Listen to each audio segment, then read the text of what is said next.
Welcome back to Movie Recaps. Today I will show you an action, thriller film from 2014, titled A Hard Day. Spoilers ahead. Watch out and take care. It's late at night in the city and Detective Ko has two big problems to deal with. His mother has died and he should be at the funeral, but he's driving to his office because his squad is being investigated by Internal Affairs for bribery. Ko keeps getting distracted by his phone because he keeps getting calls from his sister and his squad, so he isn't ready to suddenly see a dog in the middle of the road. He manages to dodge it just in time, but he ends up hitting a man instead, killing him. While deciding what to do, he sees a police car approaching, so he hides the body and himself among the trash until it's gone. Then, he puts the body in the trunk of the car and gets away, but his escape is short-lived because he ends up driving into a DUI checkpoint. Ko doesn't want to do the test because he drank during the funeral, so he tries to convince the officers he only had a sip. He also tells them he's a detective. However, he keeps acting too suspicious by getting ready to flee the scene and adding an extra number to his police ID, an honest mistake he makes because he's too nervous. The officers don't trust his story, so while one of them calls the district to double-check his identity, another one tries to open the trunk of the car. This makes Ko freak out and get violent, so the cops tase him to calm him down. At that moment, they get confirmation that Ko is indeed a detective, so he gets to leave without issues. Meanwhile at the police station, Choi, Do and the rest of Ko's squad are in serious trouble because Internal Affairs have found all the bribe money. Their chief tries to stop them, claiming they don't have context for such an arrest, but the agents show him that they've also found a notebook with a list of all the bribes they've taken through the years. Back to Ko, he decides to go back to the funeral after another call from his angry sister. He scolds his daughter Mina for still being awake, but before they can talk much, his squad shows up to talk to him. They want Ko to take responsibility for the bribes, but he refuses to go down alone. An argument ensues that is cut short by Ko's sister with a reminder that they're about to close the casket, so the squad leaves to leave Ko to his mourning. Keeping to tradition, Ko helps the coffin rites instructor seal the casket, and during this process, he receives a message from his squad saying that Internal Affairs is going to see him to check his car. He needs to think of a way to get rid of the body quickly, and by noticing the ventilation shafts, he makes a plan. First, he goes out to buy a bunch of balloons. Then, he opens one of the shafts outside and puts a remote-controlled toy soldier he took from his daughter in it. Afterward, he gets back inside and asks to have one last moment with his mother, keeping the balloons with him with the excuse there for his daughter. Once he's left alone, Ko releases the balloons so they can cover the security camera, locks the door, and begins working on his plan. By climbing on a table, he reaches the ventilation shaft, opens it, and activates the soldier. While the toy slowly moves, Ko starts removing the nails from the casket to open it, and all the noises he's making get the attention of one of the funeral house's workers. The woman calls security, but since the door is locked and the security camera is blocked, the guard must find the director to ask for a key. This gives Ko some extra time to complete his plan, so he hurries to grab the toy from the shaft, which has some rope attached to it. This rope is tied around the body at the other end, so by pulling it, Ko brings the body inside the room and puts it in the casket with his mother before resealing it. However, there's a little detail Ko's missed. The guy he killed has a phone in his pocket, and it's now ringing from inside the casket. Ko considers the option of reopening it, but at that moment, the director unlocks the door, so Ko has to sit down and pretend he's mourning. Thankfully, the phone stops ringing before the director comes in. Later, when the casket is put inside the hearse, the phone rings again, but the driver just sings along. The day after the burial, the squad chief informs Ko they've managed to get Internal Affairs off their backs for now. With that taken care of, Ko only needs to do something about his last loose end, his car. When he sees a police car badly parked, he crashes into it on purpose and easily blames it on the officers by pulling rank. Then he gets his insurance to pay for the repairs without suspicion of when most of the damage really happened. Now Ko can go back to work. After watching a demonstration of a new kind of explosive, his squad gets a new case about a murderer they need to find. When handed the case file, Ko is shocked to discover the criminal is Lee, the man he killed. Obviously, he cannot tell the others about it, so he plays along and joins the raid of Lee's place. There, Ko finds the dog from the other night and follows it out, realizing that the crime scene is just a few steps away from Lee's home. While checking out the road to make sure he didn't leave any clues behind, Ko comes across Jin Ho, an officer that has come over to investigate a case of hit and run. It turns out someone saw the accident and called the police, but it was from a paid phone and anonymous, so Jin Ho has no idea who the witness was. Things only get worse for Ko when Jin Ho points out there's a security camera in the area, so they'll be able to check out the footage to find the car.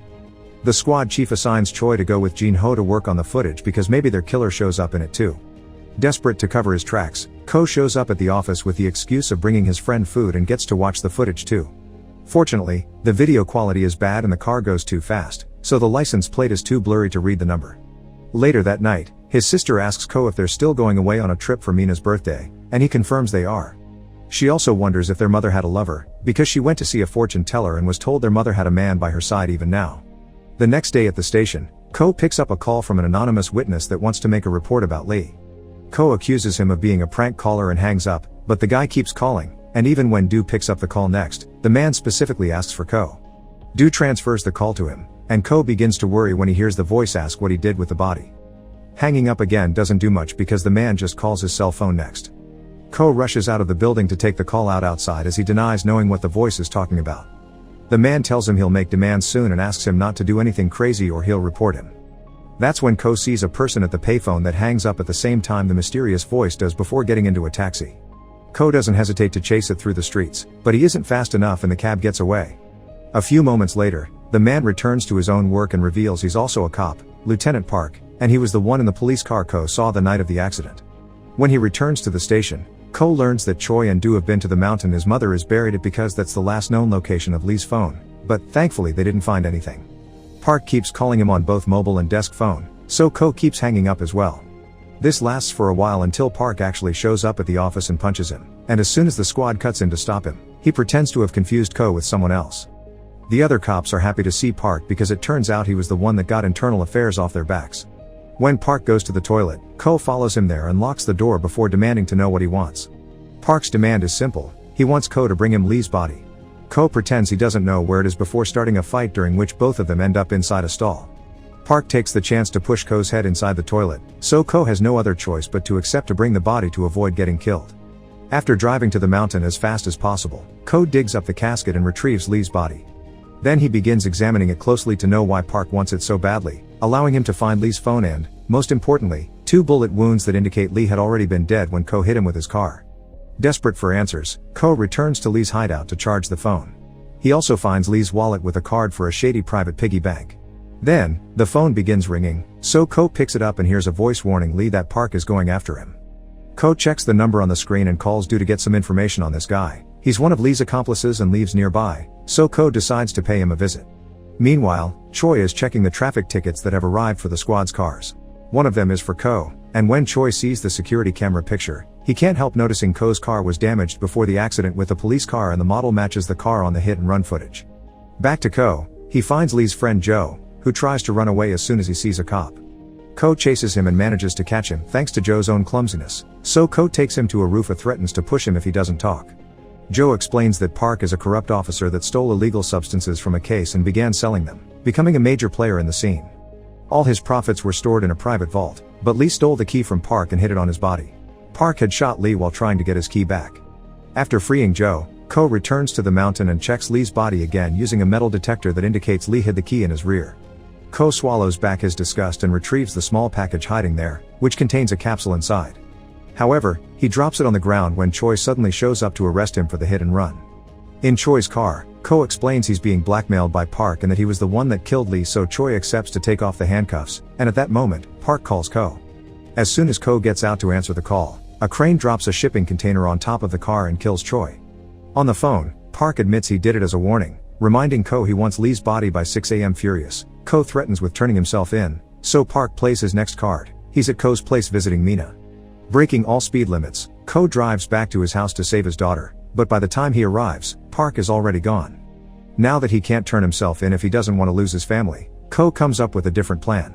After telling his sister to leave for the birthday trip without him, Ko goes back to the station to get more bullets and notices the explosive from the demonstration, so he takes it with him too and puts it inside Lee's body.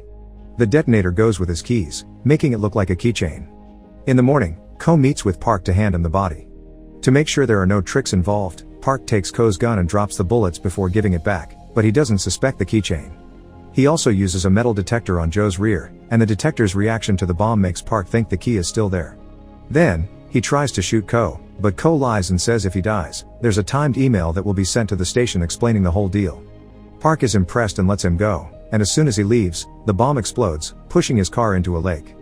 Ko picks up the bullets and watches the water for a few minutes to be sure Park isn't coming back.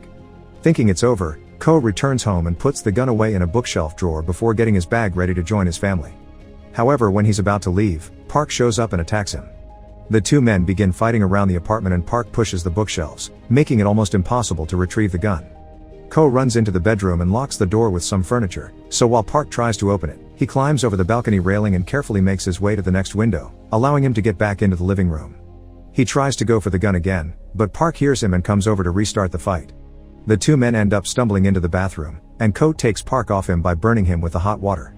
As Ko tries to go back to the bookshelf, Park finally notices the gun peeking out of the drawer, so now both of them try to reach it at the same time. The struggle causes them to accidentally shoot the gun, and the stray bullet kills Park.